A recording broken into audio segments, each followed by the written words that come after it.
Hey everybody, it's AJ with SnowTrax TV, and today I'm bringing you a walk around video on the brand new 2025 Arctic Cat ZR 137 Catalyst 858 stroker with ATAC.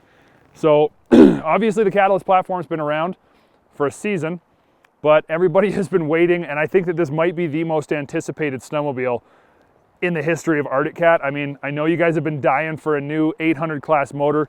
You get the 858. They call it a stroker on the side. I think that's pretty cool. I like that. It's kind of you know, muscle car throwback. I think that's a good naming position of it. Obviously, you want to know how that 858 handles. Our test ride is going to tell you exactly what that does, but I'll give you a little bit of a glimpse. Definitely a strong motor. Arctic Cat has come out with what I think, in my opinion, is their best motor to date, bar none. I mean, this in the two-stroke Arctic Cat history of engines is so clean. It runs really, really smooth. That's one thing that I noticed right away. It's actually less edgy than I thought it might be. I was expecting it to be a little more edgy, a little more abrupt, but it's not. It's very linear, very smooth, rolls in nicely. It doesn't smoke like crazy. Even on cold start, it's not terribly you know, dirty running or anything.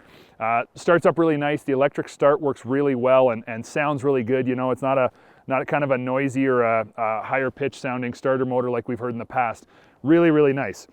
Power delivery, like I said, very smooth. It's going to be interesting. We're going to have to run this thing head to head, and you're going to see a shootout actually between this, the Polaris, and the Skidoo, and you'll be able to see exactly what we think power and performance-wise between those three, but you're going to have to wait for that shootout. So as it sits though, really good motor, definitely the strongest motor we felt from Arctic Cat in a long time, and definitely the smoothest running. So really good job from Arctic Cat on that. Sound-wise, like the 600 Catalyst, this thing has a nice little brappy kind of, it's a crisp noise. Definitely the best sounding 800 sled in the market right now, for sure.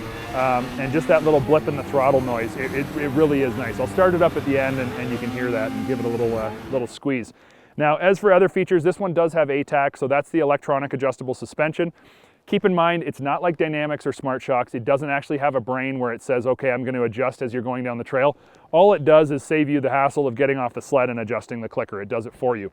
It is only 3 shocks, so rear arm on the rear suspension, not the front, and then the front 2 ski shocks. So in the future, they're using Fox right now with IQS. I think, like Dynamics, you could see them use Fox Live Valve in the future, and that would totally update the way that this sled is able to ride. One of the things that I do think needs to be changed on this sled is the slide action rear skid. It's a decent working rear suspension. The problem is that in the category, Pro CC and R Motion X are just way, way better. So Arctic is definitely in need of coming to the market with a rear skid that's more compliant. If they put Live Valve on, maybe it would make this more compliant, but I think that's the next step for Arctic Cat, is to get a new suspension in this thing in the rear. Front suspension, AWS 42, works really good. We've all questioned whether these skis are causing it to lift a little in the corners. It'll lift the ski after it's pushed so far, and then it catches and lifts. So when the trails are really icy and really cold and hard in the morning or in the late evening when the temperatures drop, the front end of the sled kind of goes away a little bit and it's up on one ski. When the snow gets granular and soft and it's run in during the midday when you're out there, you know, really running hard, the front end of the sled works really well, stays nice and flat, does what it's supposed to. It does have a slight bit of push through the corners, but it does bite as it's going through and pick up and carry you through the corner. And so I do really like that about it. It's just when it's icy and cold, you definitely notice that there's something about the front end that needs to be a little bit worked on, and it could possibly be that ski, because I think they've been using the same ski profile for quite some time. Now, I know the other big news, obviously, is the G8 from Garmin.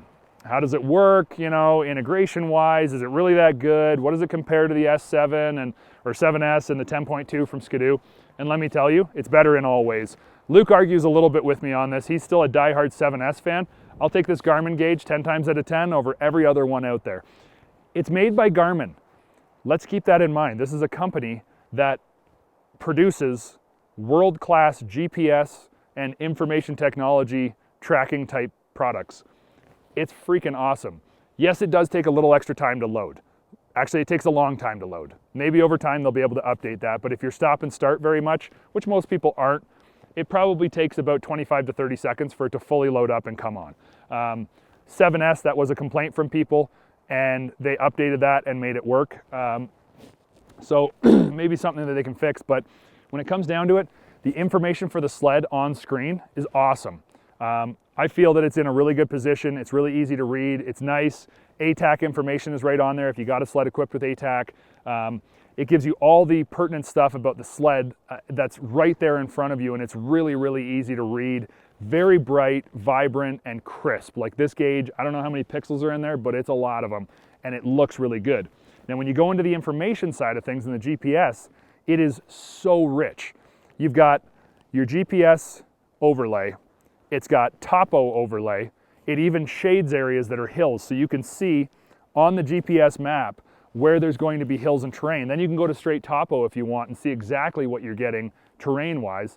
Then you can overlay your road systems. It's got rail lines on there. It's got highways. It's got all the points of interest. Got your trail maps.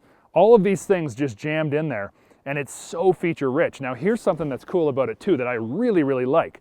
If you get, I believe you have to get the Tread app for the Garmin, but if you get that, you can download GPS satellite images and overlay them onto the area that you're riding. So you're getting actual, like, you know, pull up your iPhone and go into Google Earth and get your satellite images. It'll do that right on the gauge over top of where you're currently riding. So to me, that's kind of cool because yes, you can see the lay of the land topo-wise, but you're not really seeing exactly what's there. You overlay those satellite images, and all of a sudden you go, hey, I want to go ride in this big open area over here I see way back through those trees. If we go a quarter mile that way, we're going to find a big open place we can go play. That's pretty cool. That's something that I'm really, really excited about on this product. It's got so much other stuff too. I mean, you can update and if you get the Tread app, you can do so much stuff. You can track your dog on this thing. It's got the dog tracker because Garmin has GPS dog tracking devices.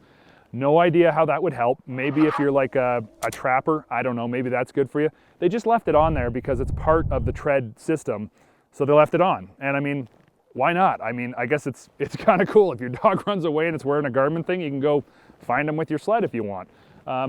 Other cool features of it, you can text between G8 displays, super cool. You can do group rides and people can download the Tread app and join into your group ride. They come up on your screen and you see them.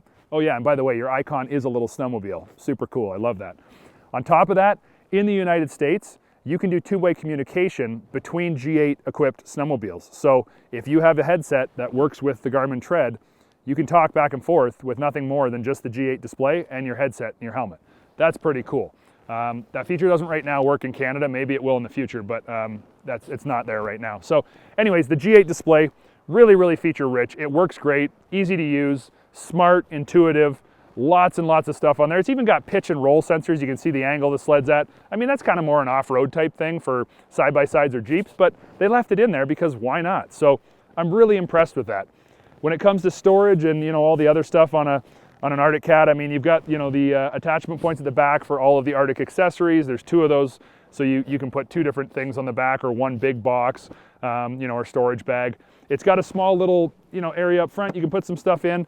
I put my toque in a bottle of water and it's kind of seeing its capability at that. So not a ton of on-sled storage, but you got to remember this snowmobile is built to be light, nimble, and minimalist, and they've done that. Everything from composite running boards to the belt drive and just the way that they've rolled the engine back and laid it down, low CG, low inertia. This is a very lightweight sled. I can't wait to get it on the scales, and we're gonna do that as soon as we can and show you guys what it weighs. But I would say the IFP version of this sled, which doesn't come with the G8 display and doesn't come with ATAC, is definitely gonna be the lightest snowmobile in the 850 category, and probably not by just a little bit. I would imagine it's gonna have probably between 20 and 40 pounds weight savings.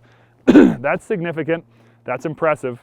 And as for the test of the sled, well, you're gonna have to come back and we're doing the test ride. It's already done. You're gonna see that. We've spent days on this thing, pounding it through bumps and putting it through its paces. And I can't wait for you to see that. We're also doing a shootout with this sled up against the two other competitive sleds, which is the Skidoo MXZ XRS with Smart Shocks 137, and then also the Polaris VR1 with dynamics. So that's going to be an awesome shootout, and I know you're going to want to see that. Make sure you check our YouTube page, and you'll be able to find that shortly. So yeah, this is the Arctic Cat ZR Catalyst 137 858 stroker. Great snowmobile. Really, really excited that Arctic Cat is moving forwards. I can't wait to see what they do with the rear skid in the future, and just, you know, starting to tweak and change and update this sled. And I know it's got a lot of potential for them. So excited to see where they're at. I love the looks of it. I think it might be the best looking sled on snow for 2025. You can tell me whether you think that's right or not, but that's my opinion. So anyways, hope you enjoyed it. And yeah, this is the Catalyst 858 stroker. And as typical, I forgot to start it like I told you I was going to. So here we go. Let's see what it sounds like.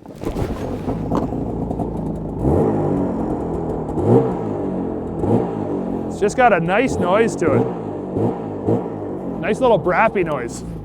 If you like this video, make sure you click on the link, ring that bell, and like and subscribe to SnowTrax TV.